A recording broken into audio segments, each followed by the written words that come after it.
Part 4, chapters 15 of White Fang by Jack London, illustrates a significant transformation in White Fang's life, beginning with his acknowledgement as the leader of Mitsaw's team, which instigates the hatred of other dogs towards him. Despite the pride he takes in his leadership, White Fang feels increasingly isolated due to this animosity, forcing him to adapt for survival by avoiding fights and maintaining distance from the pack. His agility and adeptness in self-protection become even more pronounced when he encounters the dogs of white men in Fort Yukon, whom he easily defeats, showcasing his superiority, yet unfortunate lack of companionship and affection. Gray Beaver's journey to Fort Yukon marks the introduction of White Fang to the white men and the onset of his downfall, as he catches the eye of Beauty Smith, a character depicting the worst of humanity.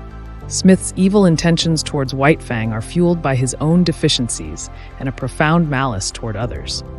After Gray Beaver succumbs to alcoholism, influenced by Smith's manipulation, he trades White Fang for whiskey, transferring ownership to Smith. This change marks the beginning of the darkest period in White Fang's life, under the brutal and cruel hands of Beauty Smith, who exploits him for dogfights to satisfy his greed and spitefulness. Despite his ferocity and unparalleled fighting skills, White Fang's spirit begins to break under the continuous exposure to violence and cruelty.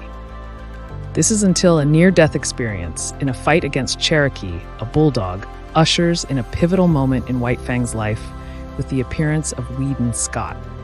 Scott's intervention during the fight, his subsequent claim over White Fang, and his compassionate treatment starkly contrast with the cruelty that White Fang has known all his life.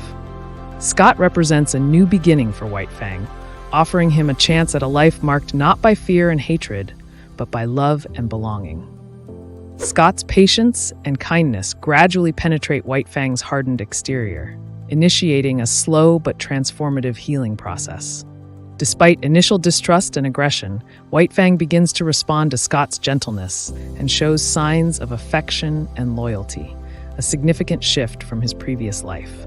The relationship marks a rebirth for White Fang, emphasizing Jack London's theme of the redemptive power of love and kindness.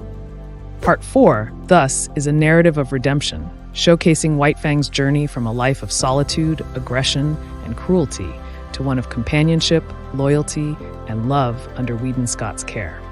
London uses this transformation to highlight the impact of environment and treatment on behavior, suggesting a universal potential for change given the right conditions.